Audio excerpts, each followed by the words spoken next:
Every time I come out here, Vinny's doing a job and you're holding his hand. Me and him split everything. We started yesterday. Get your hands dirty for a change. Do some welding. After building Orange County Choppers into a TV empire, Paul family war, Teutul Jr. lost everything in a heartbreaking family war. His father demanded $1.5 million from his own son. His brother was forced to choose sides, but there did come that time where you and your dad kind of parted ways. I mean, he fired you. He did at the time. It was really tough, but when I look back, it was the best thing. And when Paul became a father himself, he realized the true cost of their famous feud. I've found a lot of him.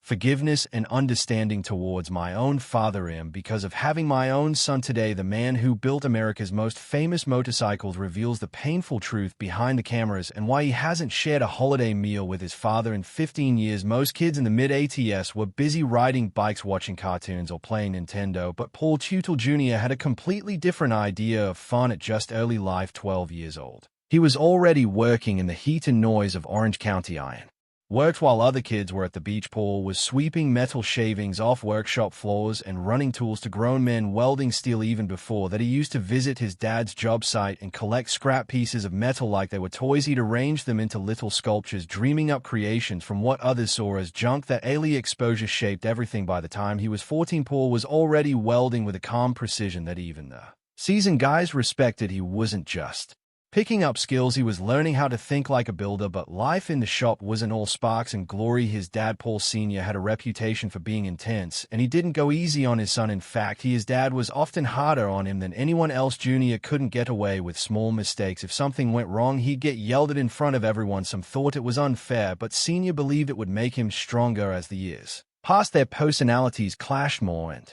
more. I also think that the show did a lot of damage with the family, and Paul Sr. liked brute strength and old-school methods. Paul Jr. had a more artistic eye and preferred clean lines and perfect detail. One summer, Jr. redesigned a railing to make it both stronger and better looking. His dad dismissed it at first, but a few days later, without saying a word, he approved it and used the design. That moment said it all. Deep down, there was respect, but it came with a constant vocational program to go for. While most high schoolers were cramming for math tests, Paul Jr. took a different path. He joined a vocational program that let him spend half his school day learning mental work. He studied welding techniques, blueprints, and how to read the stress points and steel. One of his instructors said he had a rare gift, like he could see how metal wanted to move before even touching it. Jr. spent hours beyond class practicing every weld, every cut, until it felt natural. He knew he didn't need a fancy degree to succeed. He just needed to master his craft. When he returned to his father's shop after graduating, he wasn't the kid sweeping floors anymore. He was a skilled fabricator who spoke the language of the pros and backed it up with results. By 19, Paul Jr. was leading the railing division at Orange County Iron Works. That's not a small job. The department made up nearly half the Orange County Iron Works company's income. Most would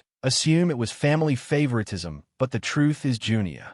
earned it. He expanded their design options and gave the shop a modern edge. His designs were so popular, customers were willing to pay more and wait longer just to get something crafted by him. He also had to manage a crew of workers much older than him. Some of them war veterans, some skeptical at first, but over time, even the toughest ones admitted he knew what he was doing. So what are you thinking? Are you thinking about using an Indian motif? He had taken a metal shop and turned it into something people talked about. That kind of respect doesn't come easy. Still, Orange County Choppers, something was missing. After years of building stays and railings, Jr. felt boxed in. He wanted to build something that moved, something alive. That spark lit up when he started secretly sketching motorcycles in an old notebook after long days at work. Around that time, his dad got back into bikes too. It started casual. Sr. asked Jr. to help him build one, but when Paul Sr. saw what his son had drawn up, it shocked him. It wasn't just technical, it was art. That day, Sr. looked at his son and said, "Let's build bikes for real.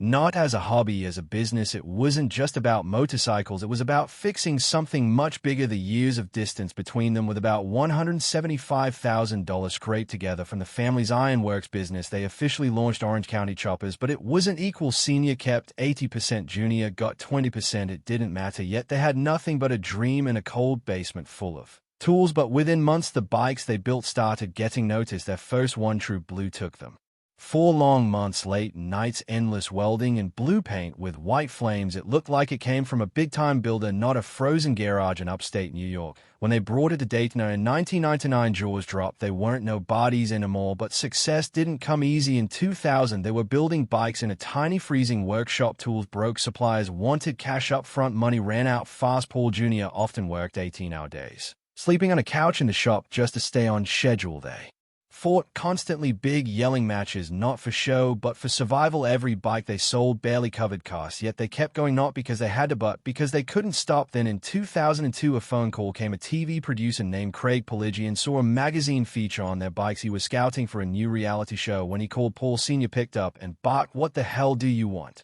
The producer pitched a show about restoring junkyard bikes. Senior shut it down instantly. "We build them from scratch," he said. The family friction deal almost died, but weeks later the producer came back with a better idea, filmed the real process, arguments, and all. Paul Jr. hated the idea. He feared the cameras would ruin everything. He even wrote his dad a 5-page letter saying, "They'll make us look like fools." The contract was insulting, $5,000 per episode, endless camera retakes, and lighting so hot it messed up their welding. At one point, producers suggested calling the show Family Friction. Paul Jr. nearly walked, but they needed the money, so they signed. When American Chopper premiered on March 31st, 2003, no one expected what came next. In just 3 episodes, it exploded. Over 3 million people were watching each week. Suddenly, they weren't just bike builders, they were stars. Their tiny shop turned into a tourist attraction. Merch flew off shelf. Discovery Channel made $13 million in sales in that first season alone. The Teutul's had to move into a massive $12 million facility just to keep up. At first, it was Paul Sr.'s temper that pulled people in, but it was Paul Jr. who kept them watching. Fans didn't care about the drama. They loved watching him build. Jr.'s designs were magic, silent, focused, and precise. In fact, one scene of him building a gas tank with no music or talking became one of the most requested clips ever aired. Welding schools across America saw enrollment spike. They called it the Powell effect. Then came the bike that the Black Widow changed everything. The Black Widow, it wasn't just a bike. It was a statement to spiderweb gas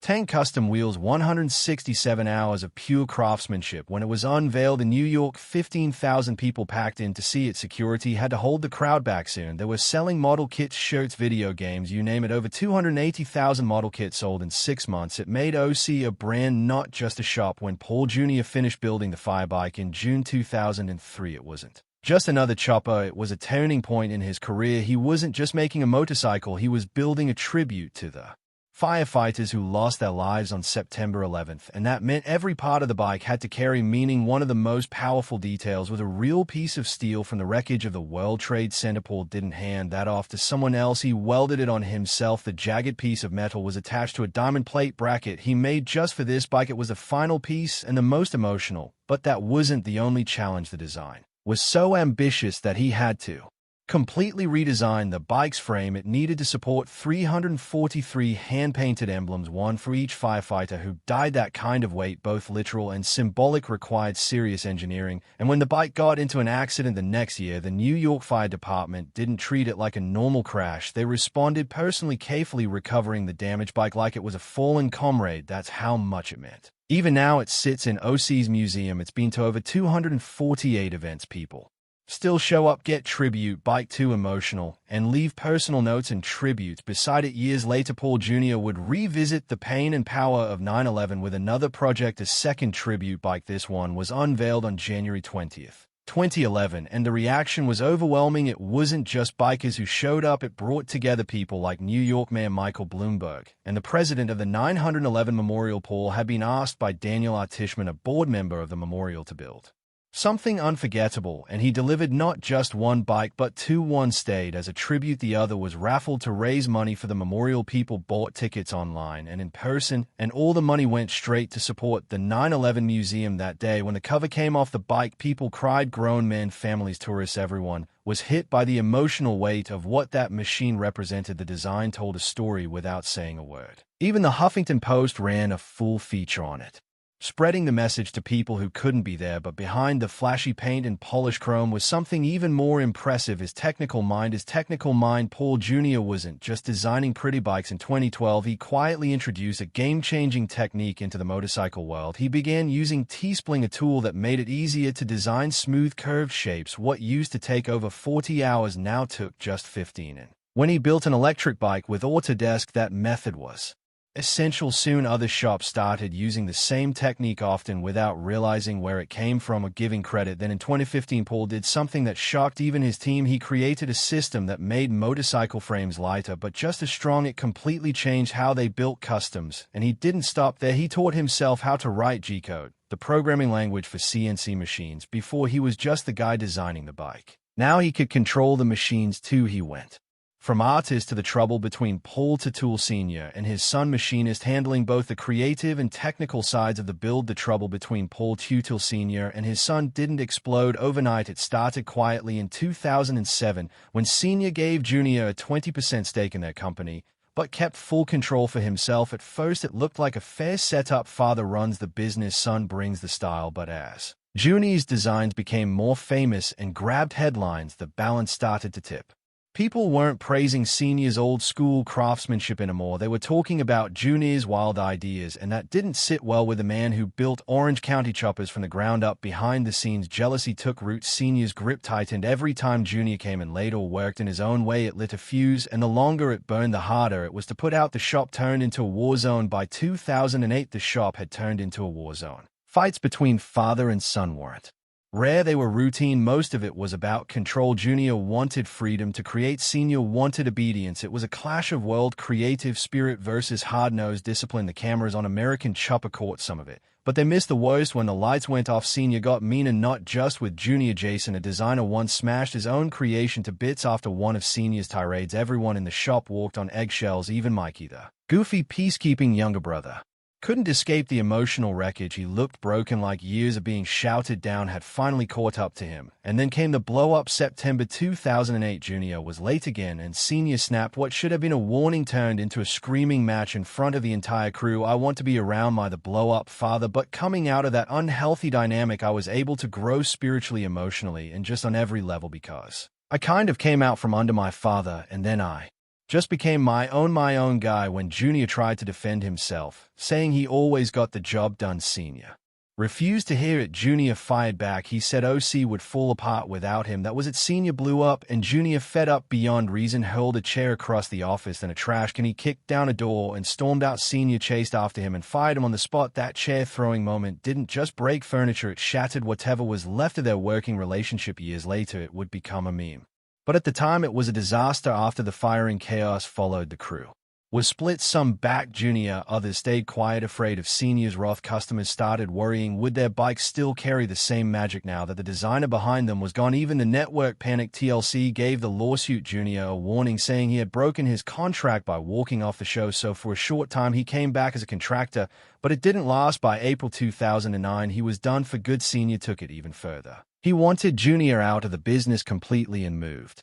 to buy his 20% stake. When Junior wouldn't sell, Senior filed a lawsuit. The legal mess wasn't just about money, it was about power. Senior wanted total control back. He claimed he had the right to buy out Junior shares for $500,000. Then he added a lawsuit demanding another $1 million in damages. He even made his own company a co-defendant, putting Orange County choppers on both sides of the case. It was a twisted movement to force Junior out completely. But Junior wasn't backing down. The heart of the fight was one badly written contract clause that said Senior could buy Junior's shares at fair market value, but didn't say how to decide what that meant. That vague wording would turn into a bomb in court. The court battle. When the case hit the New York Supreme Court in 2010, the first ruling favored Senior. The judge said the buyout clause was legit and ordered an outside appraiser to set the value of the shares. It looked like Junior was done. They sat in court together, not even looking at each other, but Junior appealed, and in December everything changed. The appellate court reversed the ruling. They said the clause was too vague to enforce. That meant Junior kept his stake, 20% of OC, and Senior couldn't force him out. It was a massive legal win and a personal victory too. The son everyone thought had been crushed was still standing, and his father couldn't get rid of him. You know that the relationship with my father is one of where we're not fighting.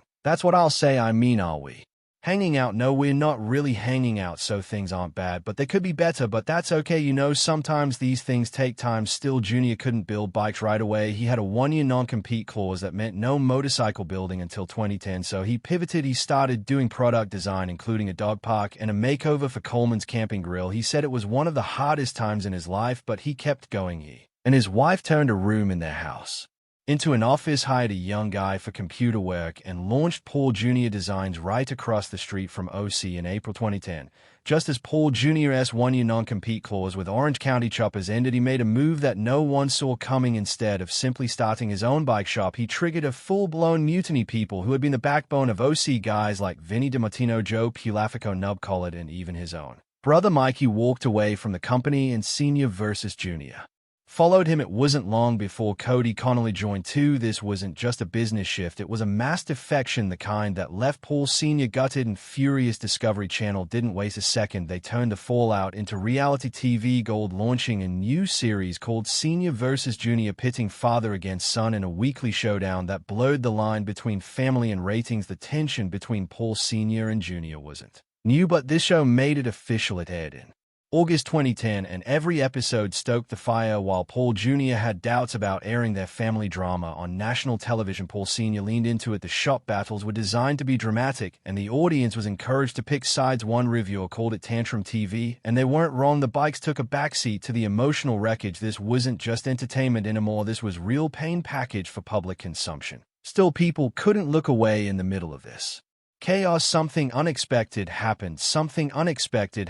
Paul Jr. met Rachel Beast during an episode shoot. She showed up wearing a yellow jumpsuit as the McCuff girl, and something just clicked. What started on a TV set turned into something serious. While lawsuits were flying and the Teutul name was being pulled in every direction, Rachel gave Paul Jr. something solid. She owned her own boutique, had her own career, and soon became the calm in his storm. Through her, Paul found balance and eventually a deeper sense of faith that would reshape everything in his life. Their wedding, held in August 2010, should have been a fresh start. It was beautiful, grand, and even had a 6-tier cake from TLC's Cake Boss. But there was one empty chair. Everyone noticed Paul Sr. didn't come. He'd been invited, but the lawsuits and bitter feelings were still too raw. The fact that his father wasn't there on one of the most important days of his life hit hard. Even with over 100 guests, it felt like someone was missing, and that absence wasn't just personal, it was symbolic of how deep the fracture between them had become. Years passed, but the wounds didn't heal quickly. Then in 2015, Paul Jr. became a father himself. He and Rachel had struggled to conceive, and after nearly 2 years of trying in New York, it finally happened. Oddly enough,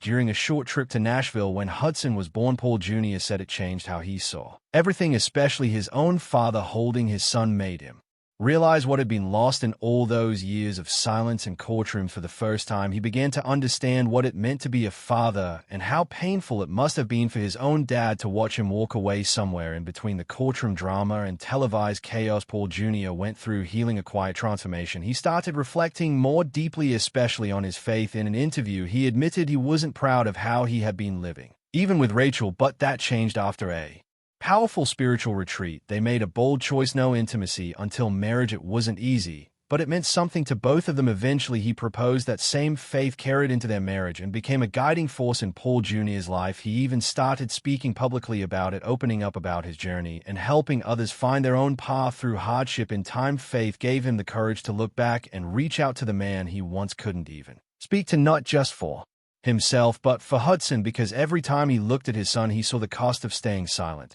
And that when the healing really began. The battles between Paul Teutul Sr. and his son Paul Jr. were never just about bikes. They were personal, explosive, and deeply emotional. What started as a family business turned into one of the most intense rivalries reality TV had ever seen. Millions of Rivalry viewers tune in to watch not just custom motorcycles being built, but a father and son tearing each other apart with every wrench turned. Their biggest face-off came in 2011, when both men entered a televised build-off that showed just how different they had become. Senior went with his usual raw, aggressive style, while Junior built a bike inspired by the P-51 Mustang fighter plane, sleek, creative, and full of soul. That bike didn't just run, it told a story. It was clear Junior wasn't just building machines, he was building statements, and it kept happening. From 2010 to 2016, they clashed in multiple competitions, but Paul Jr. won 5 out of 7 each time, proving he wasn't just a kid working under his dad, he was a force of his own. After leaving Orange County Choppers in 2009, Junior didn't just building an empire start a company he built an empire with a one-year non-compete hanging over him. Most people thought he'd fade away. Instead, he teamed up with Coleman to design a grill, and that pivot kept his business alive during a tough economy. That one deal led to more. He started pitching products, designing dog toys, even building a public dog park. By 2012, his brand was outperforming his dad's. His clothing line made more profit. His bikes were being used in massive corporate campaigns, and he was working with global giants like Blizzard and Paramount. He wasn't just building motorcycles anymore, he was designing for some of the biggest names in entertainment and making serious money doing it. But even the coldest feuds can reunion crack. In December 2011, the death of Helen Teutul, Paul Jr.'s grandmother and Paul Sr.'s mother, created one of the rawest moments the show had ever captured. Jr. picked up the phone and called his dad for the first time in nearly 2 years. They spoke. There wasn't a long conversation, just a few simple words. "She loved you very much. I'm sorry for your loss." On the other end, Senior didn't know how to respond. He admitted he wished it had been in person, but you could hear something shift in his voice. Behind the anger, there was grief and maybe regret. That moment didn't fix everything, but it was something real. The 2018 reunion between Paul Teutul Sr. and Paul Jr. wasn't some emotional family breakthrough. It was a business move, carefully planned and pushed by TV producers hoping to cash in on old drama. The two hadn't said a single word to business move each other in almost 10 years after their explosive fallout in 2009, which ended with Senior firing his son from Orange County Choppers. The silence was deep. So when Discovery Channel proposed a reunion, it wasn't about healing, it was about fixing a broken motorcycle, not a broken family. They picked the Yankees-themed chopper they built back in 2005. It had been sold off and then mysteriously destroyed. Some even whispered it might have been damaged for insurance. That wreck gave the network the perfect excuse to pull them back together. Behind the scenes, it was tense. They had separate shooting schedules, strict rules, and even backup plans in case arguments got out of hand. Senior tried to play it cool, saying they were a little older and a little wiser, but the last ride, everyone knew this wasn't a warm hug kind of reunion. 2 years later came the last ride, a 2-hour special that was supposed to bring closure. Instead, it made everything worse. It started with good intentions, a patriotic bike commissioned by ABC Supply meant to represent family and respect. But from the first day, it was obvious nothing had changed. Senior brushed off his son's ideas just like the old days. Crew members could feel the tension, and all of it was happening while the original OC shop was being torn down in the background. There were brief, powerful moments, Jr. later said. The only times he felt good were when he and his dad actually worked side by side quietly without cameras in their faces, just building like old times. But those moments were rare. When the bike was finished, Senior bluntly admitted he hadn't wanted to do it. "It didn't help our relationship," he said. Fans were furious. Hashtags like Respect Paul Jr. started trending as people called out Senior's cold attitude. Despite what the commercials say, they're not close now. They're not close, not even a little. As of 2025, they live completely separate lives.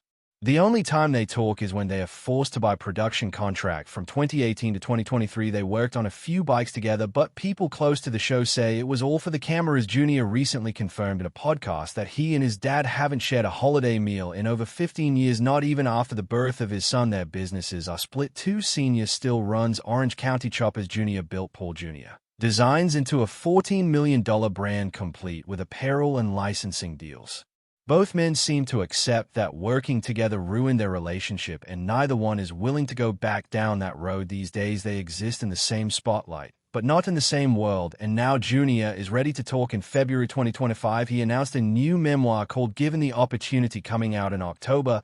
But this one won't be a polished, TV-friendly story. Insiders say it'll be raw and brutally honest. It's expected to reveal several incidents that were cut from American Chopper, including a fight in 2008 that nearly turned physical. While his first book focused on his career and faith, this new one dives into the heavy stuff: his father's battles with alcoholism and the lasting damage it did to their family. Jr. said is no longer hiding the truth. He believes sharing it might help others who've lived through similar family struggles.